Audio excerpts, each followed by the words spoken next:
Ahoy, mateys! Welcome to Podcasts of the Caribbean, a podcast covering the world of Pirates of the Caribbean, from the theme parks to the movies and everything in between. My name is Justin Helmer, and I will be your host on this voyage through the Caribbean. It'd be too late to alter course now, mateys. Hello, and welcome back to Podcasts of the Caribbean. This is episode 55, and today we are finishing our journey through the Legends of the Brethren Court book series by covering the final book named Day of the Shadow. I highly recommend you listen to the previous 4 episodes I did covering the rest of the series, so you're all caught up with this finale. Now, before we get into the book, though, I just want to bring up a few things that I mentioned back on episode 51 when we started this book series. So on that episode, I mentioned how this book was not released physically like the rest of the series, and in addition to that, it didn't release until 3 years after its original planned release date, which was supposed to be in 2009. It dropped with no announcement or fanfare in 2012, only as an ebook. And that isn't the only issue. You see, this book series was originally supposed to be 6 books instead of 5. The original 5th book was supposed to be titled The Fourth Estate, and given the short description of what that book would have been, it seems like that would have contained the first half of what ended up becoming The Day of the Shadow. With that book being cancelled, it was then merged together with Day of the Shadow, which unfortunately makes this book feel a bit rushed in the second half, as you'll see how the first half is more in line with how the rest of the series works, and once we get to the second half, the actual Day of the Shadow part of it, it definitely isn't as fleshed out as it might have been if the original 5th book wasn't cancelled. But, oh well, I still think the book is enjoyable, and it is a good enough conclusion to this series. And for a quick recap of where we are right now, the Black Pearl is on its way to Europe with Gentleman Joe Card's ship, the Ranger, accompanying them. Jack is looking for Capitaine Chevalle, and whoever the pirate lord of the Black Sea is, because he doesn't know who that is yet, so he can get their vials of shadow gold. So without further ado, let's dive into the final book of the Legends of the Brethren Court book series, and see what happens when the Day of the Shadow finally arrives. So we start with a prologue, as is tradition with this series, and we pick up with Benedict Huntington and his wife Barbara. At the end of the last book, Marcella realized that Barbara was using her the whole time, and Marcella ended up throwing the mirror Barbara had given her into the sea. Now the mirror in the possession of the Huntingtons doesn't work anymore, and the Huntingtons begin to argue about this. Barbara begins to tell Benedict that all of this is his fault, and she has been the one who has been the most useful throughout their hunt for Jack Sparrow. She begins to rattle all this off to Benedict, but they then remember they know Jack Sparrow is heading to France, and Benedict has sent a message ahead to the EITC in that area, warning them of Jack Sparrow's arrival. Along with the EITC, they have also allied with the Spanish, who of course are still looking for Carolina. But Benedict is mad at himself for sending that message, since he wants to kill Jack Sparrow, and he is afraid that one of the agents will kill him instead. Barbara tells him that no low-level agent will be able to kill Jack, and he asks her what he'll do if he escapes again. A mysterious voice then answers that question, saying, "Then I will have to find him for you." Currently, there's no one on the deck of the HMS Peacock besides the Huntingtons, but Barbara opens the mirror and sees a blur of shadows on the other side. And of course, if you hadn't guessed yet, this is the Shadow Lord talking to them. He tells him that his powers let him communicate through the mirror without having to need the other one. Benedict tells him they received his letter, and the Shadow Lord says, "You did get my letter," the Shadow Lord said, sounding displeased. "And yet somehow you failed completely in the one simple thing I asked you to do." Benedict's pale blue eyes glinted angrily. "I tried to stop Jack Sparrow. I tried to kill him. But you don't understand. There was this monkey, this very large monkey." "I don't care about your excuses," the Shadow Lord interrupted. "You were supposed to keep him away from the African pirate lord. You failed." "I will kill him in Marseille," Benedict vowed. The shadowy figure rippled a bit, as if he were shrugging. "Or perhaps you won't. But it doesn't matter, because I will find him wherever he goes, or he will find me, as he will have to, soon." Barbara started to ask what that meant, but the Shadow Lord kept speaking. "Keep this mirror close to you. I will contact you again when you are near enough to be of use, and then I will tell you where you go to find Jack Sparrow." Among the shadows, something like an evil smile gleamed briefly. "And then we can kill him together." So after that, we then go to Chapter 1, where we pick up with Jack Sparrow aboard the Black Pearl. Currently, he is being weighed down by another shadow creature, and this creature tells him the day of the shadow is coming. Jack is almost suffocating, unable to breathe, and he hears someone calling out to him. Then suddenly, he wakes up, gasping for breath, and he sees John standing next to him. John asks him what he was dreaming about, and Jack lies to him and says Barbossa's hat. John says they are almost at Marseille, and Jack sees they are still stuck in a fog that has been going on for days. They can barely see anything, and to make things worse, there hasn't been any sign of the Ranger in days. This, of course, is Gentleman Joe Card's ship, like I said earlier, and in addition to him and his crew, Marcella decide to sail on the Ranger since she is attracted to Joe Card. Jack then notices the Incan spear that he had gotten back in South America in the first book, and Diego then enters the captain's cabin and he is freezing. He is worried since they are close to Spain, which is where he and Carolina fled from. And if you remember, also in the first book, Marcella left a note to the Spanish alerting them that the missing Princess Carolina was on board the Black Pearl. But only he knows that, as he hasn't told anyone else. But the next morning, the Pearl arrives in the harbor of Marseille, and the crew immediately notices that something is very wrong. It is eerily quiet, and Jack asks Alex if the Shadow Lord may have caused this fog and unnerving silence. He tells Jack that he did not have this power when he knew him, so he is not sure. But once the ship is tied up at the dock, the crew begins to walk down the gangplank, and there is absolutely no one in sight. But Jack notices a group of figures in the fog ahead of them, and he notices they are wearing red Navy uniforms. They have just walked into Benedict Huntington's trap. So let's dive into the book.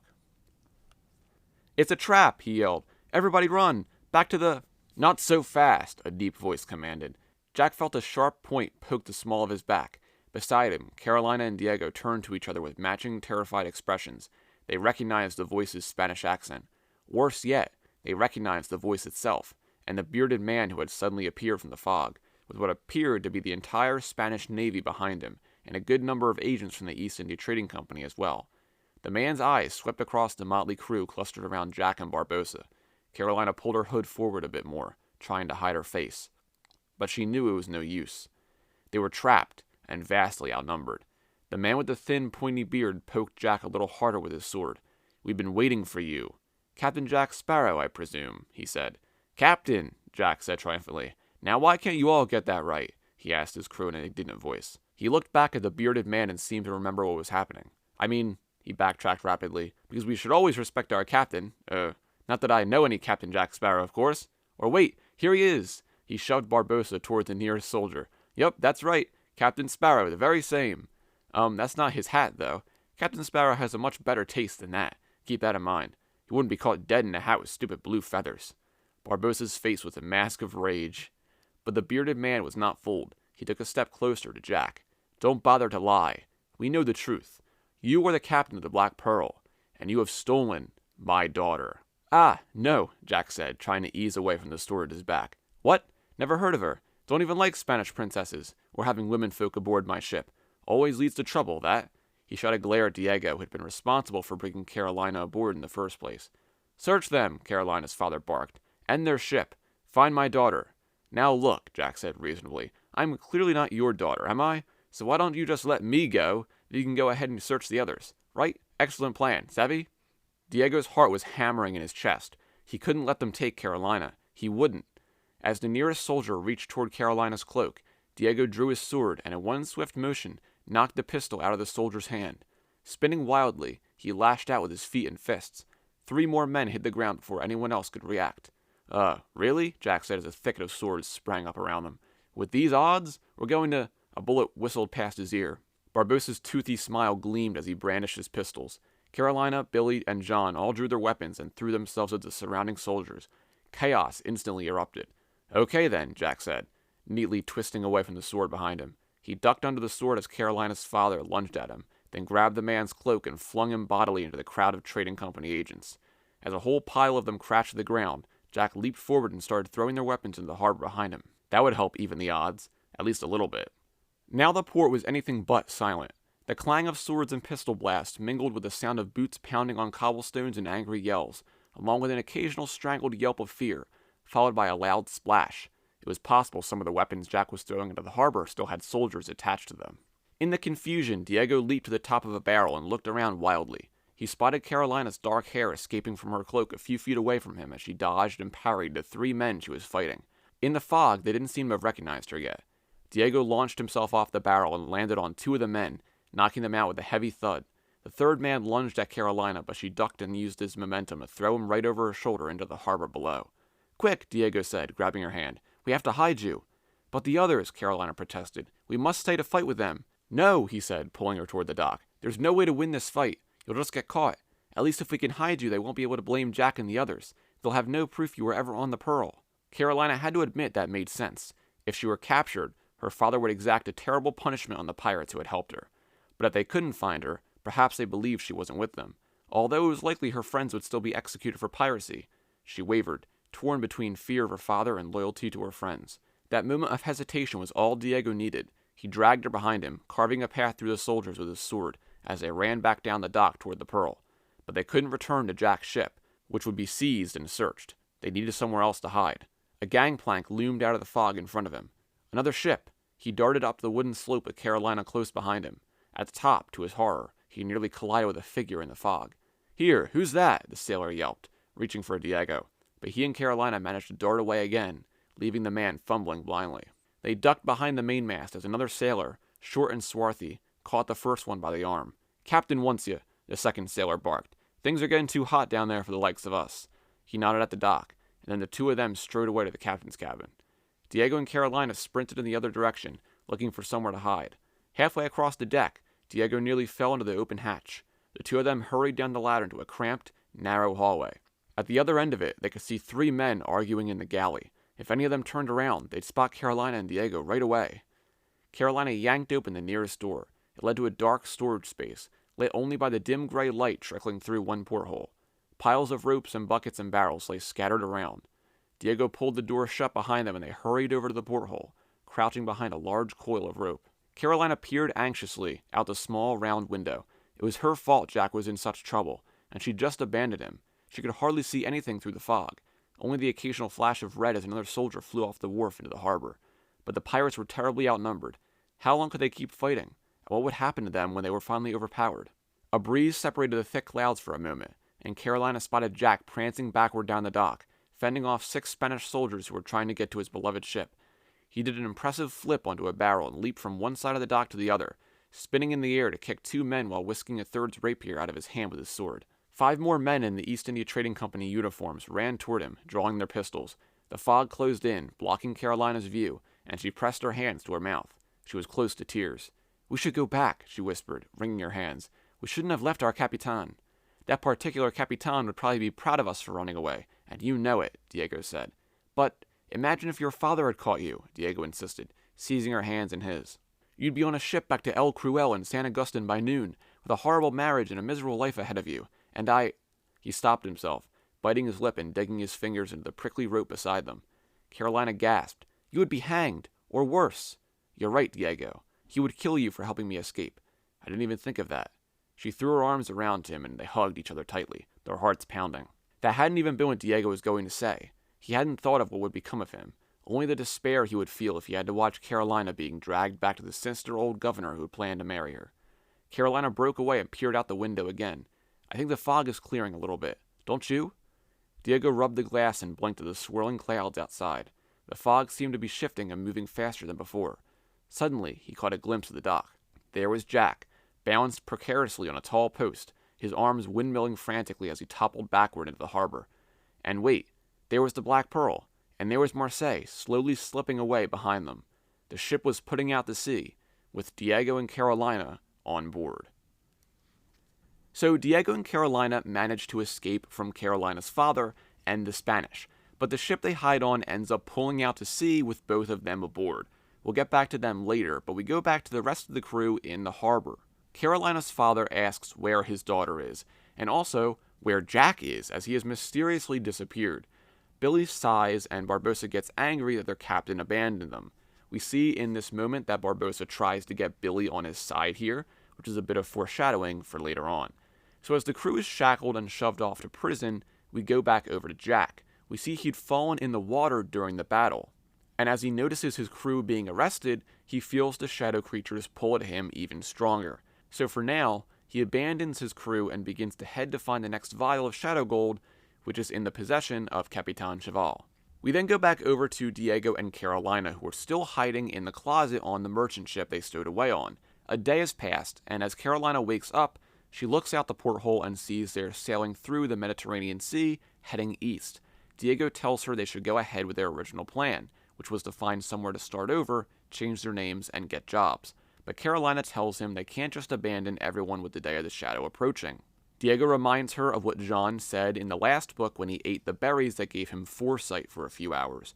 If you don't remember what that was, Jean said that if Jack drinks the last vial, Carolina will die trying to save him. Carolina says that it doesn't matter, and a cannonball hitting the merchant ship interrupts their conversation. This cannonball also happens to hit the ship a mere few inches from where Diego was sitting. Thankfully, the cannonball didn't hit Diego directly, but the debris did, and now his shoulder is bleeding and a piece of wood is stuck in his calf. So he is badly hurt, and Carolina immediately begins to try and bind his wounds.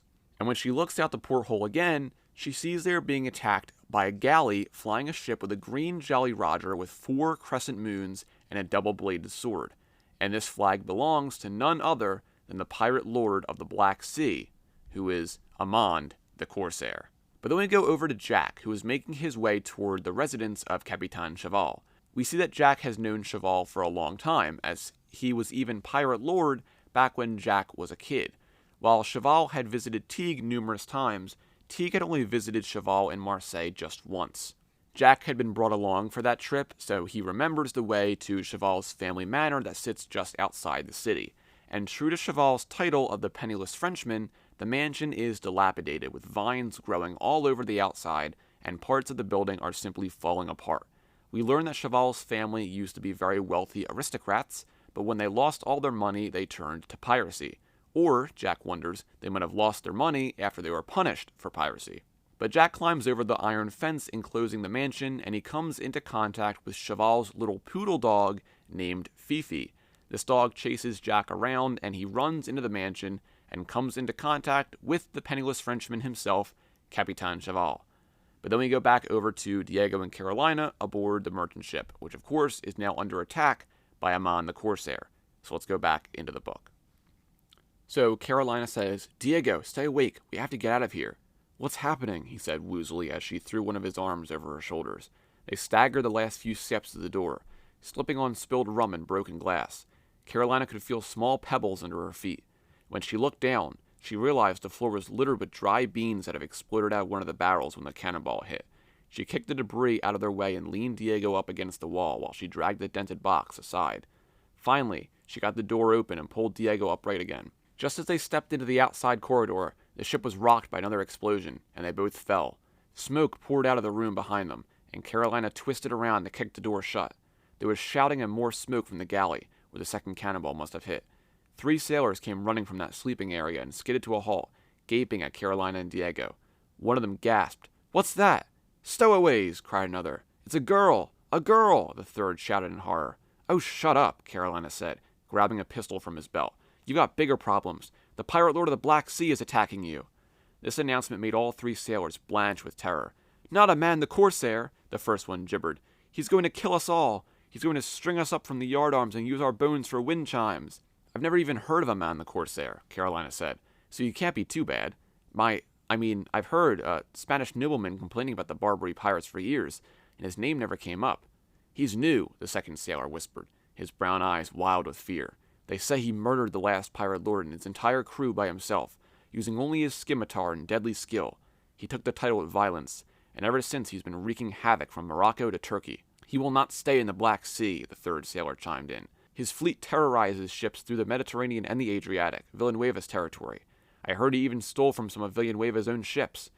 "Maybe he's the one who made Villanueva disappear," wailed the first sailor. "What?" Carolina asked. Villanueva had disappeared. But the sailors were too worked up now to answer their questions. "We're all going to die," shouted the second sailor. "I knew we never should have left Barbados." "Our blood will run like rum into the ocean," hollered the third. "This is the end." They all turned to run away, but Carolina grabbed the third sailor by his jacket before he got too far. "Wait," she said. "Where's your surgeon? My friend needs help." Diego let out a small groan of pain. The sailor blinked at him, then at Carolina, then back at Diego. "Our surgeon," he said dazedly. "Our surgeon is our captain. He used to be a doctor before he went to sea. He fired the last surgeon in Marseille because he knew he could do a better job than that idiot." "Right," Carolina said, although her heart sank a little. The captain surely wouldn't have time to look at Diego in the middle of a battle while he was trying to save his ship from corsairs. "Help me carry him up to the deck," she commanded the sailor. Even dressed as a ragamuffin pirate, she had the royal bearing of a princess, and it had the desired effect. The sailor obediently knelt to lift Diego's head and shoulders while Carolina took his legs. Carefully, they maneuvered him up the stairs into the fresh air above, away from the billowing clouds of smoke that were spreading through the lower decks. They emerged from the hatch into a scene of chaos and panic. Sailors were running back and forth, half of them loading guns while others tried to make the ship go faster. But it was no use. The galley was nearly upon them. Carolina could see the word Seraph emblazoned on the side of the pirate ship in large gold letters. Pirates crowded the railings, their gold teeth glittering as they smiled, waving their scimitars in anticipation of the battle to come. Carolina spotted the captain of the merchant ship right away. He was standing on the quarterdeck, yelling instructions in a businesslike way, with the red glow of the setting sun on his back. His hair was thin and gray and balding. Most of it was tied back in a small ponytail at the nape of his neck. He wore silver-rimmed spectacles and a green kerchief tied around his neck. He looked significantly calmer than most of the men on board. "That's Captain Hawke," the sailor with Carolina said, pointing to him. He helped Carolina prop Diego against one of the masts, out of the way of all the running boots. The wind caught Carolina's hair and tossed it around her face. Even in the midst of panic, a few sailors stopped to gape at the sudden appearance of a girl on their ship. She wished she could hide under her cloak again, but she'd torn that into strips to bandage Diego's wounds. So instead, she scowled back at them until they ran back to do their jobs. She looked back to the quarterdeck and caught Captain Hawke's eye. He looked mildly astonished, but didn't stop shouting orders as he strode down the stairs toward her. His eyes took in her ragged state and the blood-stained makeshift bandages on Diego's leg and shoulder. "I'm sorry, sir," Carolina said quickly as Captain Hawke reached her. "We were only hiding from some terrible men, and we didn't realize your ship was leaving port until it was too late. We didn't mean to be so—" "Hush now. Don't worry about that," Captain Hawke said, kneeling and lifting Diego's injured leg into his lap. Diego was only semi-conscious, but he whimpered and gritted his teeth. "Tim!" Captain Hawke yelled. "Water, rum, and my kit, quickly! And Jefferson, prepare the men. Weapons loaded, but nobody fire until my command." A young man about John's age, presumably Tim, came running up carrying a bottle of rum, a bronze bowl filled with water, and a leather bag. Captain Hawke poured some of the water over Diego's leg and set about removing the wooden shard and rebandaging the wound with efficient speed. When Diego yelped in agony and tried to wiggle away, the captain directed Tim to pour some of the rum into Diego's mouth. At the same time, Captain Hawke continued to bark instructions to his crew as the pirate ship drew closer and closer. He had just finished tying a new dressing onto Diego's shoulder when a rope line whizzed through the air and a grappling hook clattered across the deck. The Seraph was pulling the ships together. Captain Hawke leaped to his feet and strode to the railing. Several pirates aimed their pistols at him, but he calmly whipped a white handkerchief from his coat and waved it. "I demand parley," he called. "You demand?" said a gravelly voice, heavy with amusement. "Why would we parley with you?" The owner of the voice pushed his pirates aside and stood at the railing of the Seraph, facing Captain Hawke. He crossed his arms and raised one bushy eyebrow. Carolina's heart was pounding. She didn't need anyone to tell her who this was. "Enlighten me, Captain," Ammand the Corsair growled, "because frankly, I don't feel like talking. I feel like coming over there and killing you all." Okay, so in that reading, we saw the captain of this merchant ship, who is named Captain Hawke. Now, that last name may sound a little familiar to you, as well as the name Tim. Captain Hawke has Tim, a boy around John's age, come and help Diego. Now, if you listened to the episodes I did covering the Young Jack Sparrow series, or read those books yourself, you may be realizing who this is. And yes, I'll confirm it right now. This is none other than Tim Hawke, who joined Jack's crew on the Barnacle temporarily in the Young Jack Sparrow series. But we'll come back to them soon, as we'll go back over to Marseille and pick up with Jack and Chevalle. They are currently in the dining room, which Jack notices has become even more decrepit than he remembered it being. But we see Chevalle already knows about the Shadow Lord, and Jack asks him where his vial is. But after Jack insults Chevalle, he loses his temper and unsheathes his sword, ready for a fight. So Jack does the same, and the two of them begin to fight, but this is when Chevalle leaks out some information that Jack finds useful. So Jack asks, "Can't we be civilized about this? I mean, you haven't even gotten me drunk yet. Where's your respect for tradition, eh? I offered him a drink, Chevalle hissed. That was my first mistake. He stopped advancing on Jack and stared into space again. Jack said, not wanting to draw attention to himself, and yet too worried not to ask. Who? I thought I could fool him, Chevalle said bitterly. I intended to use my charm to disarm him before I attacked him. Your what now? Jack asked quizzically. Have I met this charm of yours? Another fancy dog, perhaps. But he was too strong, Chevalle continued as if he hadn't heard Jack. Too terrible. There was nothing I could do. He only came for one thing. Jack's heart stopped. He froze in position, staring at Chevalle. Penniless Frenchman, who are you talking about? The hand holding the mirror shard dropped to his side, and Chevalle took an exhausted breath. He patted his forehead with one of his lacy cuffs. He looked tired and beaten. The Shadow Lord, Chevalle looked Jack in the eye. He was here yesterday. He took my vial of shadow gold. But before we get any more information on that, we go back over to Diego and Carolina's plight over in the Mediterranean. Currently, Captain Hawk is trying to make a deal with Ammand, but it is not going well so far. Captain Hawk wants Ammand to drop off the merchant ship's crew alive at the next port. But let's go back into the book and see how this negotiation goes down. So Ammand says, I am not a man who negotiates, Ammand said curtly.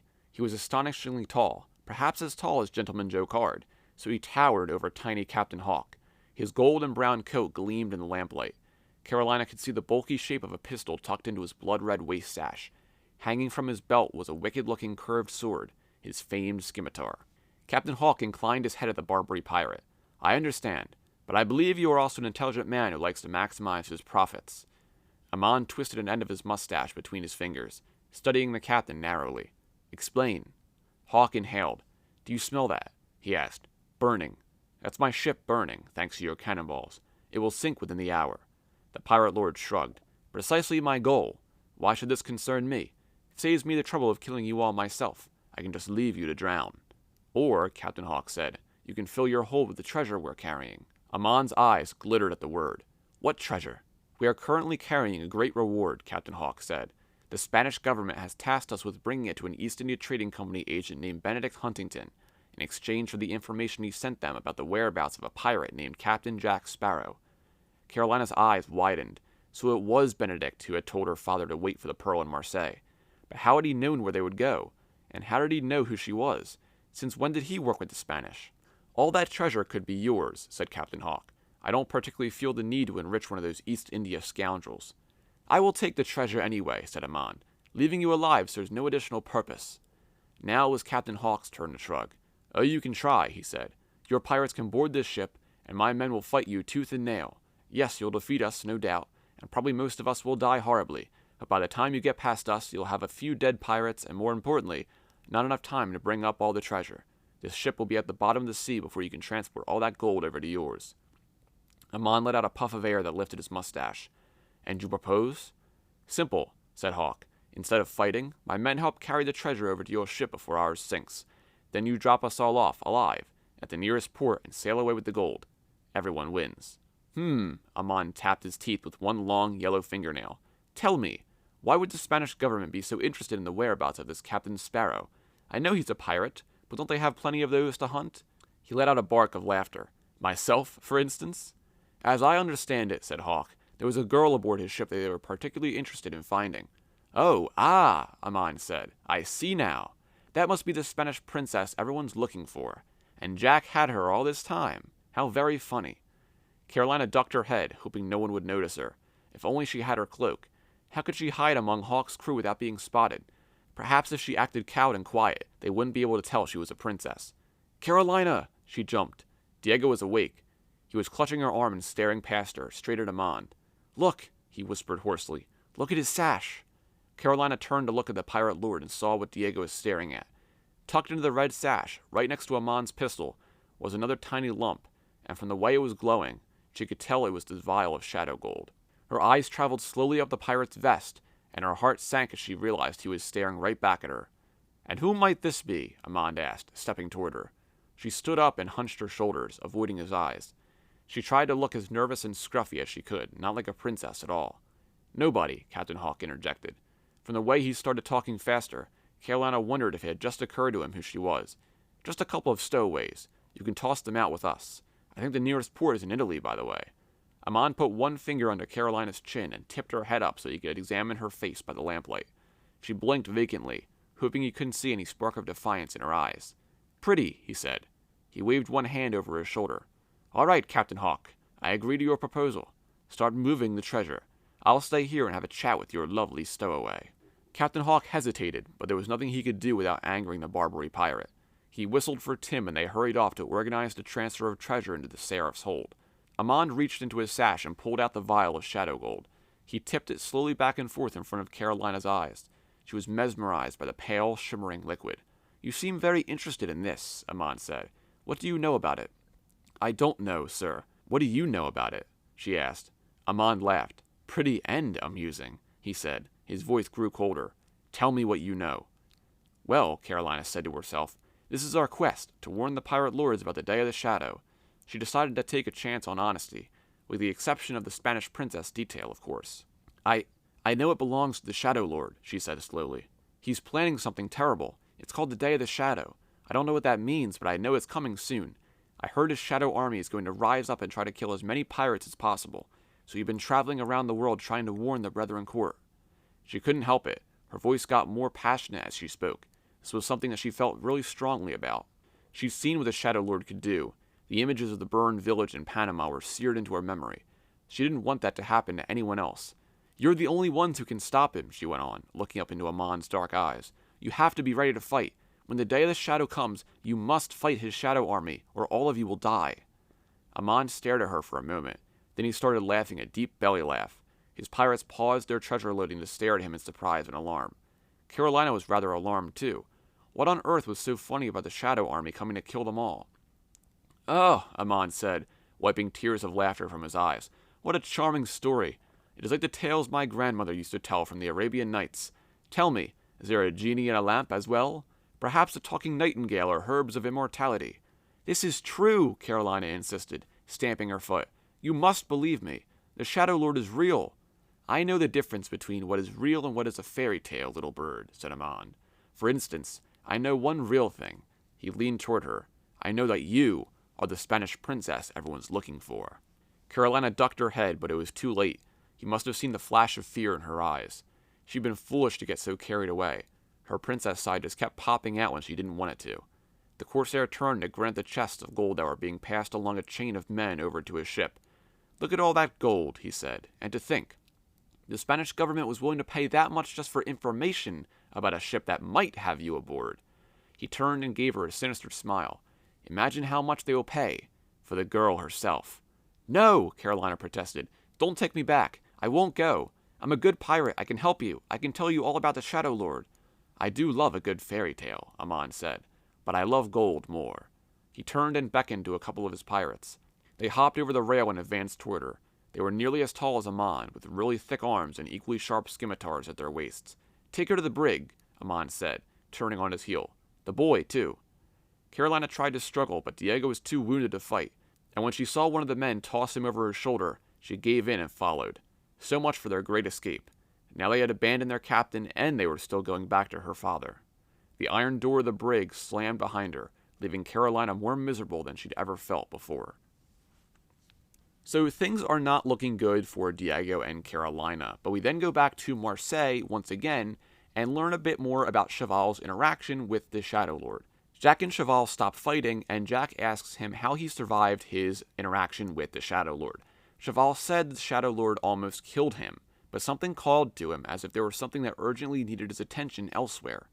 But Chevalle wants his revenge on the Shadow Lord, so the two of them decide to work together to save Jack's crew from the prison in Marseille. So we then go over to Billy and the rest of the crew who are in a prison cell. He is trying to find a way to escape, and John tells them that Jack will come to save them. Barbossa does not believe this, thinking that Jack is only interested in finding the Shadow Gold. But let's go back into the book and see what happens here. The iron bars were solidly buried in the stone walls around them. Nothing would make that door open except the key to a large padlock. Billy worked his hands through the bars and fingered the lock. "Couldn't we pick this?" he whispered to Barbossa. The first mate got up and stumped over to the door. He peered at the lock as Billy twisted it toward him. "Not with anything I've got on me," he said. Billy's shoulders slumped, and Barbossa patted one of them sympathetically. "Don't you worry, lad. I'll think of something. You stick with me and it'll all work out, you'll see." John gave Barbossa a confused look. Barbossa was never kind or sympathetic. What angle was he playing here? "I want to go home," Catastrophe Shane muttered. "Where is home for you?" John asked, trying to take his mind off the roaring emptiness in his stomach. Shane propped his hands behind his head and stared at the ceiling. I'm not sure." "Oh, well, of course," John said. "Life of a pirate, that's how it goes. Every port is home for a little while, right? But really you just want to be on the sea, is that it?" You could see Shane shaking his head in the dim light. "I don't know," he said. "I don't remember where I came from. I don't remember much before I signed on with Jack Sparrow." "Captain Jack Sparrow," John corrected automatically, even though he rarely remembered to call him that when they were together. He squinted at Catastrophe Shane. What an odd story. How could anyone not remember where they came from? John was one of the few crew members who knew about Jack's shadow sickness. He also knew that it had started the day Catastrophe Shane came aboard. Was there a connection? What if Catastrophe Shane was lying? What if he was really working for the Shadow Lord? He certainly muttered some odd things in his sleep.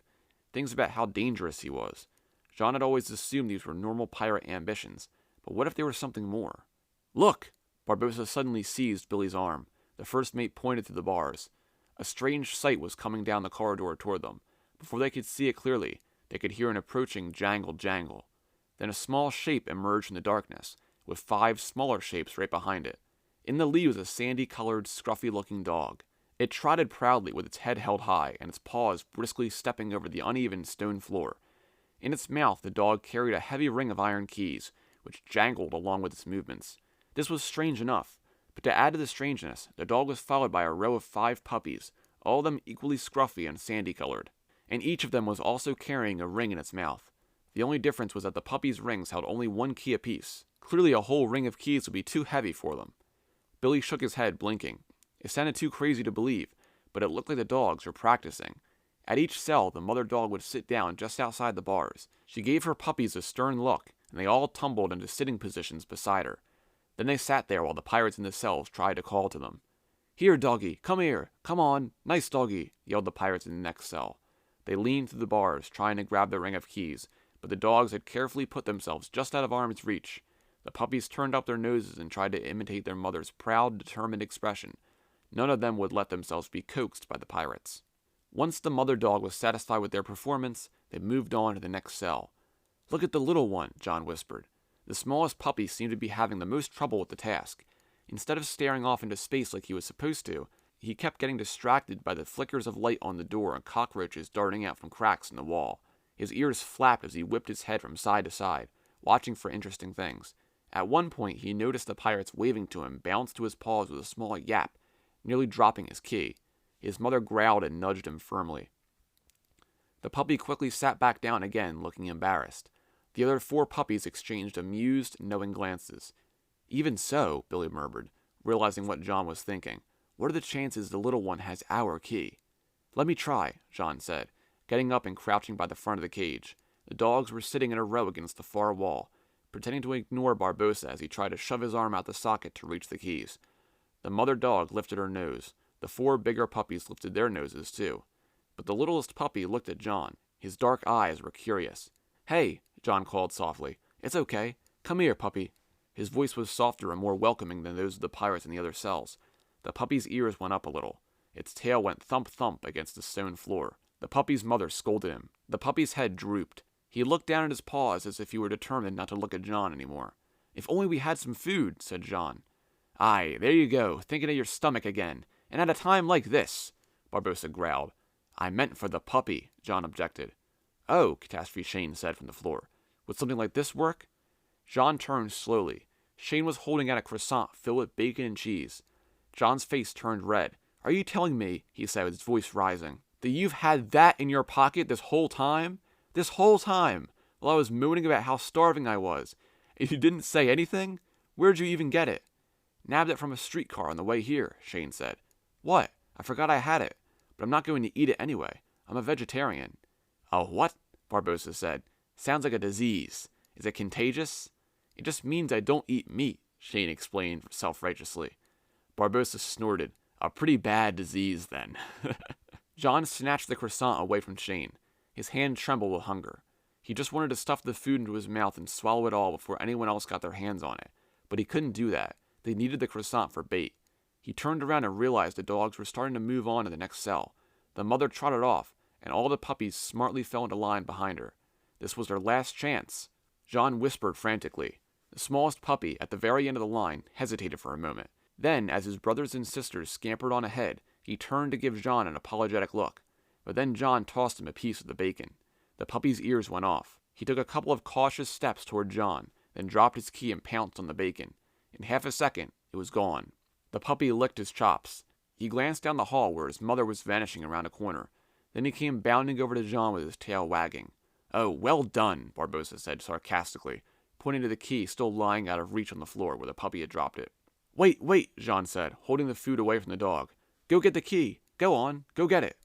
The puppy wagged his tail, staring up at the croissant. "The key," Jean said. He pointed. "Go get it. Fetch." The puppy yelped agreeably. He sat down and kept staring at the croissant. John sighed and gave the puppy another small piece of bacon. "Now go get the key," he said. More tail wagging, more staring. Suffice to say, this took quite a while, and almost the entire croissant. But finally, John was able to convince the puppy to drag his key back to the cell. Barbossa reached through the bars and snatched it out of the puppy's grasp. Jean sighed and fed the puppy the last scrap. "Good dog," he said. "More or less." The puppy wagged his tail and licked John's fingers. "You probably ruined that dog for life," Billy pointed out. "Now it will never be a proper prison dog like its brothers and sisters. It'll always want to come over to check if the prisoners have any food for it." John felt guilty. He hadn't thought about wrecking all the puppy's training. He just wanted to escape from the cell. Click! "It worked!" Barbossa said in amazement. He managed to work the key through the bars, fit it into the lock, and turn it. The padlock sprang open. The door swung wide. They were free. So after the crew escapes their cell, they make their way through the prison, and this dog will not leave John. He tries to get the dog to go back to its family, but it has attached itself to him. So to make sure the puppy doesn't get trampled, he scoops the dog up in his arms. And once they make their way into the courtyard, they see Chevalle and his pirates along with Jack. We see Barbossa has a lot of respect for Chevalle, and Jack notices they both have large ostrich feathers in their hats. So Jack wonders if that was the inspiration for Barbossa. As they all fight their way out of the prison, Jack orders everyone to get to the Pearl, telling his crew the Shadow Lord has already taken Chevalle's vial and is ahead of them. Once everyone makes it to the harbor, Jack is rushing down the dock to where the Pearl is, but Jean and Billy call out for him to stop, and Jack skids to a stop and makes a startling discovery. The Black Pearl is nowhere to be seen. But before we find out what happened to the Pearl, we go back over to Ammand the Corsair ship, or I guess I should say his galley, named the Seraph. Carolina is of course in the brig now, along with Diego, who is asleep in her lap, but she happens to see none other than Tim Hawk approaching her with some blankets. So let's go back into the book. So Tim asks, "Are you all right?" Tim whispered, "Here, I brought you some blankets." He pushed some thick woolen fabric through the bars. Carolina gently lifted Diego's head off her lap and crept to the door. Her fingers trembled with cold as she wrapped one of the blankets around herself and spread the other one over Diego. "Thank you," she whispered. "It's Tim, right?" "Tim Hawk," said the young man. "Captain Hawk is my uncle. He was worried about you, but he couldn't get away from Ammand, so he sent me." "Your uncle," Carolina said. "Is the rest of your family on board too?" Tim shook his head. "My parents were killed by a pirate many years ago. My cousin, the captain's son, was sailing with us, but he fell overboard near Barbados a few months ago. We're still hoping to find him again one day." "I'm sorry," Carolina said. "You must hate pirates then." "Only some of them," Tim said. He grinned. "I've met a couple that weren't so terrible. Not these Corsairs, though, I'm afraid." "What is Ammand going to do with us?" Carolina asked, wrapping her hands around the iron bars. "He sent a message to the Spanish already, arranging a meeting," Tim said glumly. "We're heading straight to the rendezvous. Ammand's not even stopping to drop us off first." Carolina fought back tears. "Is there any way you can get us out of here?" She tugged on the lock, but it was solid as diamonds. "I'm sorry," Tim shook his head. "I would if I could." He paused. "Did I hear that you were sailing with Jack Sparrow?" "Captain Jack Sparrow," Carolina said, feeling another pang of guilt for abandoning her captain at Marseille. Tim chuckled. "Yes, Captain Jack. I met him once, several years ago. Is he still quite insane?" Carolina nodded, smiling. "He helped me escape quite a horrible sorceress." Tim patted Carolina's hand encouragingly. "Maybe he'll come save you, too." "Not after we abandon him," Carolina thought. "And it serves me right. For all I know, he's trapped in a French prison right now." Tim saw the sad look on her face. "Can I do anything for you?" he asked. "More blankets? Maybe some food?" "Don't get in trouble on our account," Carolina said. Then she had a thought.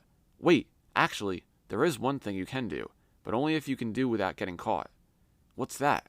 "Ammand has a vial tucked into his waist sash," Carolina said. She described the shadow gold to Tim. "If you can get that away from him, then maybe the Shadow Lord won't find it. Then we can hang on to it for Jack. Well, you can, if you don't mind. I don't know when I'll be seeing Jack again, or anyone but my family and my least trustworthy ladies-in-waiting," she sighed. Tim looked confused, but he nodded. "All right, I'll try." "Be careful," Carolina said, catching his hand. "There are some very dangerous people who want that vial." "Including Jack Sparrow," Tim said with another small laugh. "Don't worry. If I can get my hands on it, I'll keep it safe." He crept off into the dark, and Carolina went back to sitting beside Diego. Her heart was still heavy with despair at the thought of going back to San Agustin and marrying the cruel old governor, but she felt a glimmer of hope for Jack.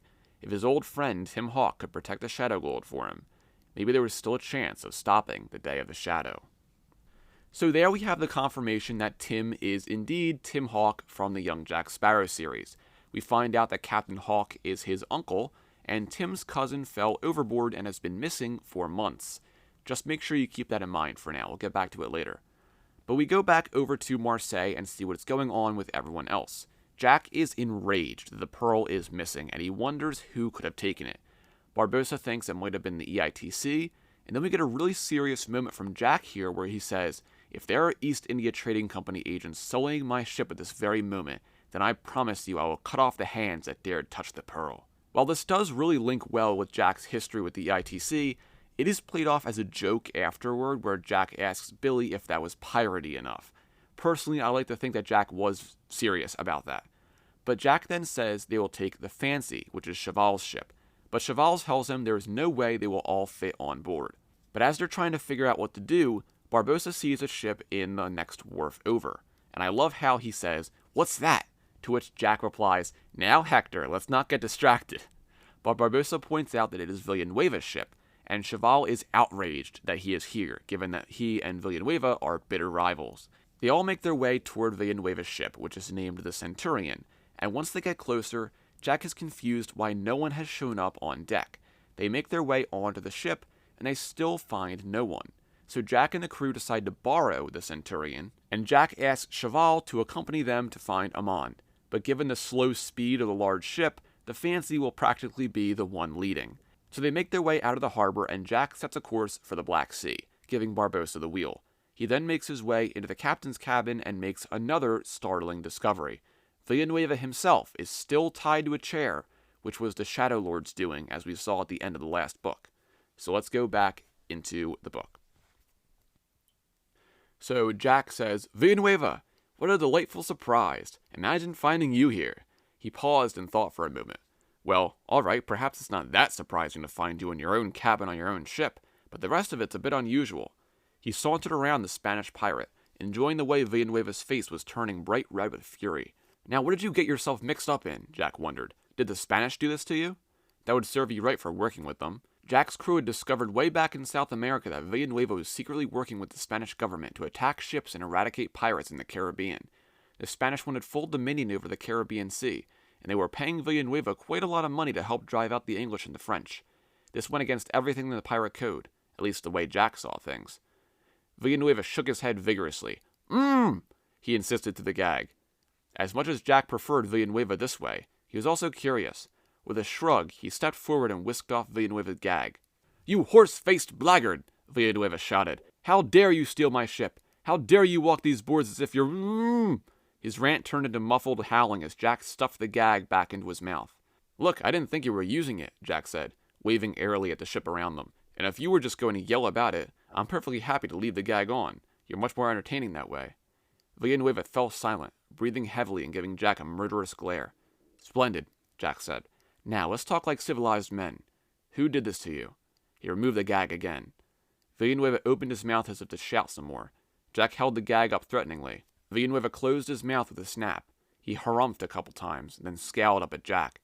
"It was the Shadow Lord," he seethed. Jack had expected this response, but it still sent chills down his spine.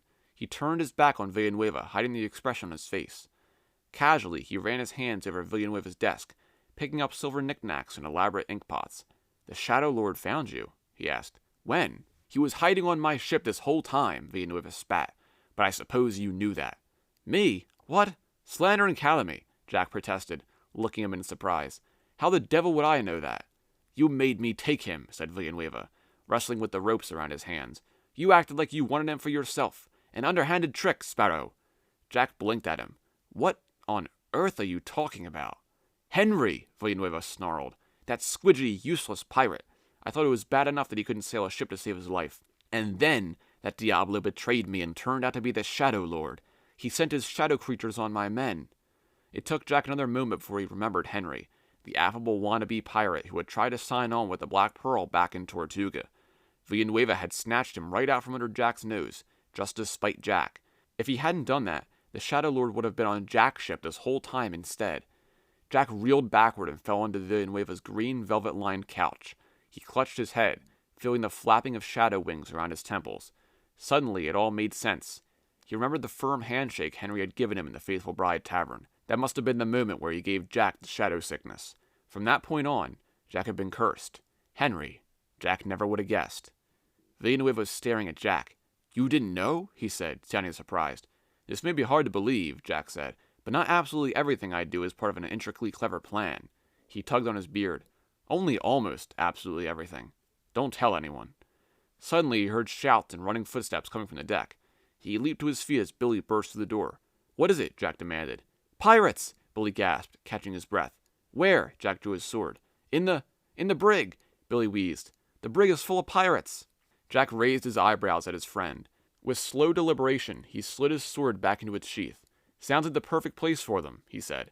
"Unless said pirates include me, of course." "Those are my men!" Villanueva shouted. Billy spotted the tied-up pirate lord for the first time and leaped 10 feet into the air in fright. "Villanueva!" he cried.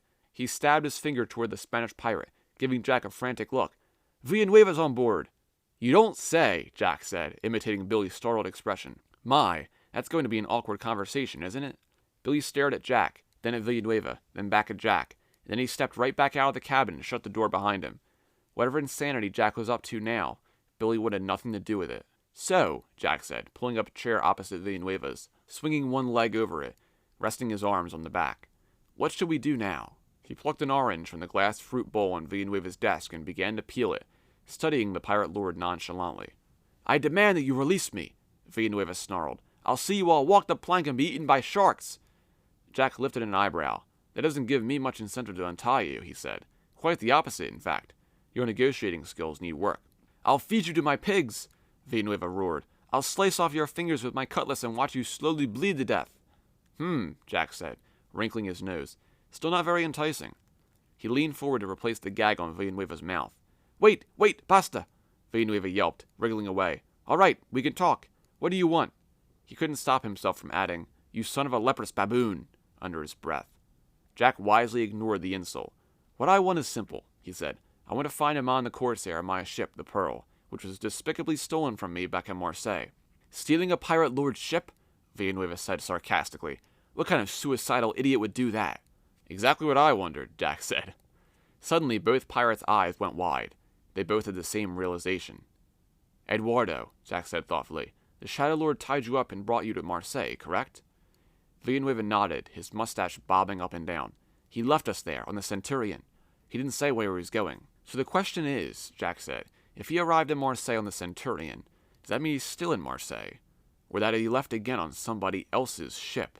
He scowled. The thought of the Shadow Lord skulking about on the Black Pearl was even worse than the idea of it being overrun by East India Trading Company agents, especially since it would be extra hard to catch him when he had the advantage of the Pearl's speed.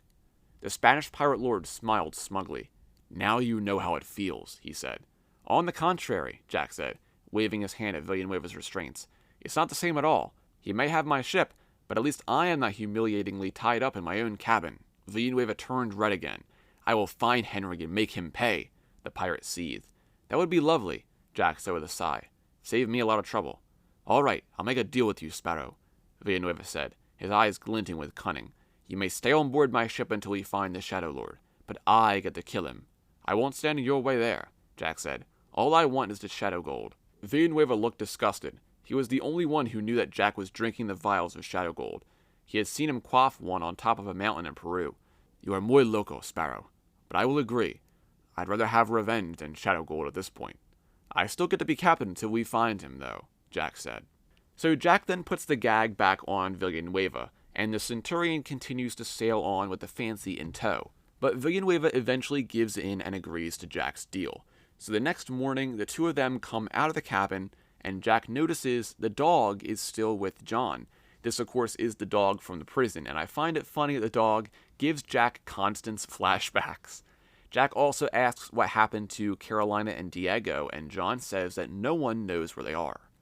But Billy then calls out that there's a sail in the distance, and Villanueva realizes it is Ammand the Corsair. The Centurion follows the Seraph into a cove of a nearby island, and they enter this horseshoe-shaped bay that happens to be full of ships.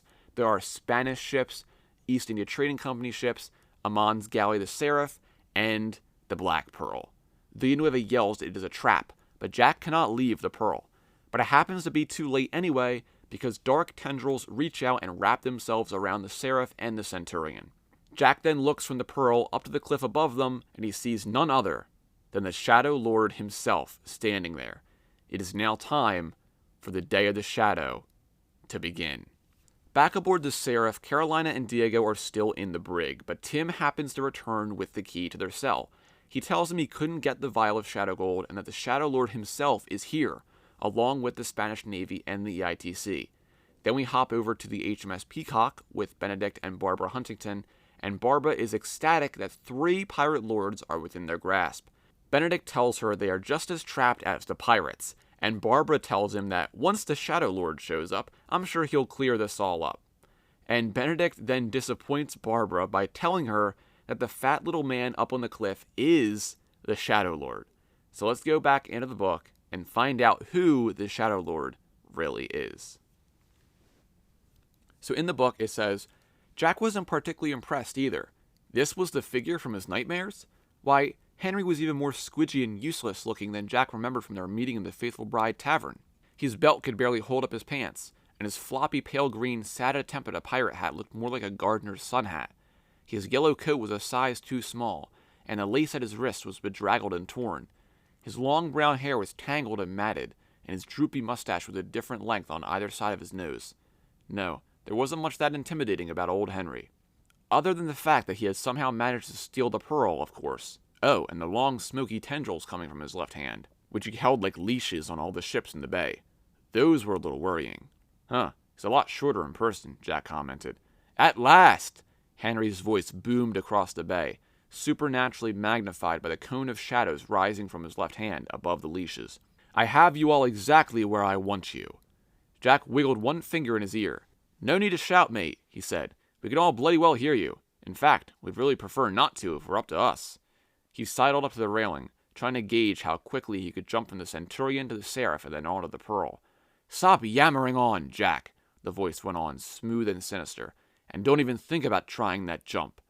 Henry spread his fingers, and the ships drifted a little further away from each other, still close enough to be tied together, but with just enough distance between them that jumping from one to another would be highly dangerous. Of course, that didn't usually stop Jack. He looked up at the sky and began pacing along the railing, whistling innocently while he tried to think of another way across. Welcome, my enemies, Henry went on. I have waited for this day for a long, long time. Finally I have all of you together, the ones I hate the most, the ones I have most longed to punish. On the Peacock, Barbara and Benedict Huntington glanced at one another uneasily. Surely he wasn't including them in that category. They'd barely even spoken to him. Further down the row of ships, Carolina's father was frowning too. He'd heard of the Shadow Lord, but he knew very little about him. Certainly not enough to count as his enemy. He couldn't think of any reason for the man to hate him. In fact, in the whole bay, Jack Sparrow was the only one who could think of a reason why the Shadow Lord was angry at him. But really, he considered that it was the Shadow Lord's own fault for picking on Jack in the first place. Really, he started it. I know what you're thinking, Henry said, strolling slowly around the rocky ledge. He was enjoying this moment. He'd waited for it long enough. You're wondering who I am, and why I hate you. Oh, Lord, please don't tell us, Jack said, sensing a big speech coming up. I will tell you, Henry said, and then I will kill you. Seems like it'd be much less cruel to do the other way around, Jack offered. But if the Shadow Lord could hear him, he gave no indication. "I am not just the Shadow Lord," Henry said. "Nor am I the useless pirate Henry that you found so very amusing," he shot a glare at Villanueva. "In fact, I am much older than you know, because I devised a way to live forever. I have been around for over 100 years. I was a pirate lord myself. The truth is, I am Captain Henry Morgan of the 2nd Brethren Court." He paused as if he were waiting for a dramatic reaction. Crouching behind a pile of boxes on the deck of the Seraph, Carolina touched Diego's arm. "Captain Morgan," she said. "We've heard of him somewhere, haven't we?" "Have we?" Diego said. He peeked out at Ammand, who was leaning against the mast, looking befuddled. On the Centurion, Villanueva tugged on his beard, frowning thoughtfully. All across the Spanish and East India Trading Company ships, sailors were looking at each other and shrugging in confusion. "Captain Morgan!" Henry bellowed. "The Captain Morgan!" He paused again, his fury mounting at the lack of recognition evident on everyone's faces. Finally he sputtered. "Morgan and Bartholomew! We wrote the stupid pirate code together. Don't you know your history?" "Oh," most of the pirates said, nodding in unison. Henry clenched his fist, seething. "I cannot wait to kill you all," he muttered, obviously unconcerned about whether they could hear that. He shook his head and went back to his carefully planned speech. "As Captain Morgan, I was greatly wronged by all of you." "How?" Jack asked. "We weren't even alive yet." "Well, maybe him," he said, jerking his thumb at Barbossa. "He looks pretty ancient." "I remember the other pirate lords," Morgan growled. "I remember how they taunted me, how they mocked me. Even after I wrote the code, none of them took me seriously. If I can't have my revenge on them, I will gladly take it on their descendants. Starting with you." He pointed at Jack, Villanueva, and Ammand. Barbossa ducked his head and shuffled behind the mast, out of Henry's sight. "And of course, I hate you," Henry said, turning to the ships of the Spanish Navy. "You were always my enemies, trading in my waters, trying to have me killed, accusing me of dastardly deeds. Well, perhaps those accusations were true. But then there was the East India Trading Company. You in England stabbed me in the back. I worked for you. I was your privateer. I took Panama for you. I destroyed Spanish ships for you. And how did you repay me? By siding with the Spanish when they demanded I be put on trial. Tried for piracy, your best privateer. I cursed you that day, and I swore I would live however long it took to avenge myself." Jack yawned theatrically. "Look, this is all very, whatever the opposite of fascinating is. Can we get on with the sword fighting and swashbuckling, please?" But Henry had been preparing this speech for decades, and he evidently wasn't planning to shut up anytime soon. "So I hid myself away and worked on my alchemy. I found the orichalcum and made the shadow gold, and I learned the secret of everlasting life, and then, boom!" A shatteringly loud cannon blast split the air, causing several sailors and not a few pirates to throw themselves to the deck, covering their heads. "What was that?" John shouted, his hands over his ears. "Somebody fired a cannon," Billy yelled. "But," Jack said, "but the shot came from the Pearl." Everyone turned to stare at the Black Pearl, which should have been deserted, as it had been empty when Henry stole it from Marseille. Or so Henry had thought. Slow footsteps climbed up from the cannon deck, and finally a shambling figure emerged into the bright light, shading his eyes. It was Alex, Tiadama's zombie. He had been hiding in the hold of the Pearl as Henry sailed off with it. Jack remembered that Alex had once sailed with Henry, back when he was Captain Morgan. Alex had told Jack he'd written a book about the Shadow Lord, but he'd never told Jack the Shadow Lord's real name. "Well," Jack sniffed, "I think he might have mentioned the whole being Captain Morgan bit, don't you?" John shrugged. "You know zombies. He was probably waiting for you to ask."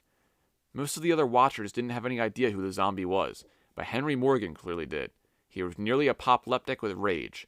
His face turned bright red and he shook his fists furiously. "You!" he bellowed. "I hate you more than anyone." "Wow," Jack said with a grin. "That must have been some book." "Look," Billy said, pointing to the water. Distracted by the appearance of his former barber, Captain Morgan's grip on the shadow leashes had loosened. The ships were drifting together again. There was only about a hand breadth between the Centurion and the Seraph. On the far side of the Pearl, Benedict Huntington had noticed the same thing. In fact, he had only been half listening to Henry's speech.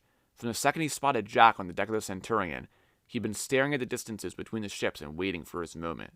Both men leaped into action at the same time. Benedict vaulted over the rail of the Peacock and bolted across the deck of the Pearl. His gaze was focused on the bobbing decks beneath him, so he didn't notice Jack hurling himself over the rail of the Centurion and sprinting across the deck of the Seraph.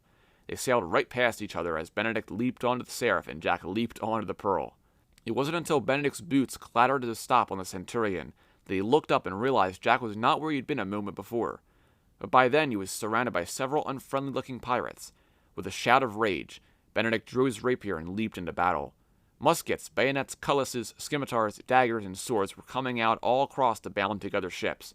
Spanish soldiers and trading company agents poured across the ships, wild with fury at sight of Ammand and Villanueva, who had been tormenting and harassing their merchant traders for years. Some of them tried to fire their cannons in order to break their ships free from the shadow bonds.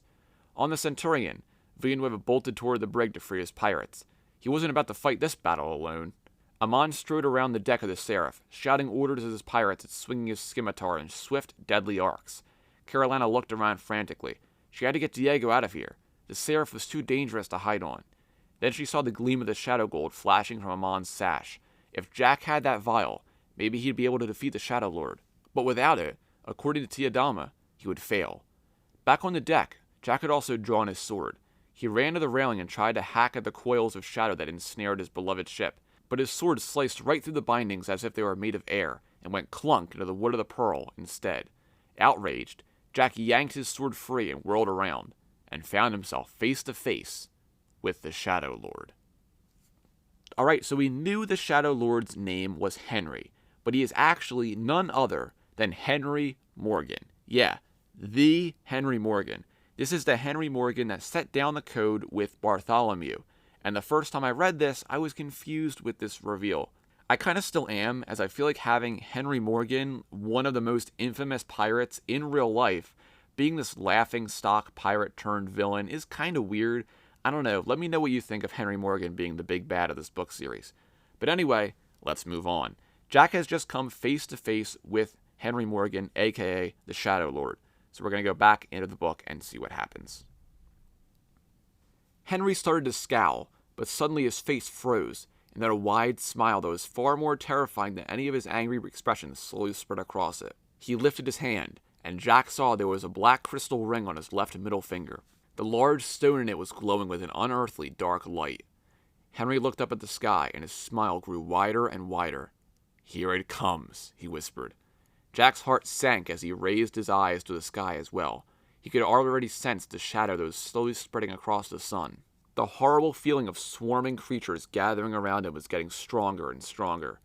This was the meaning of the prophecy. The day of the shadow was an eclipse, and it was happening right now.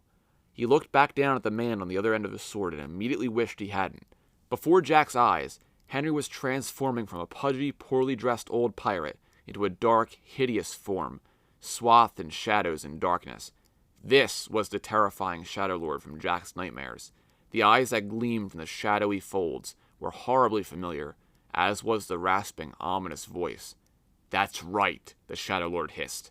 "My time has finally arrived. The day of the shadow has come. This is an eclipse like no other.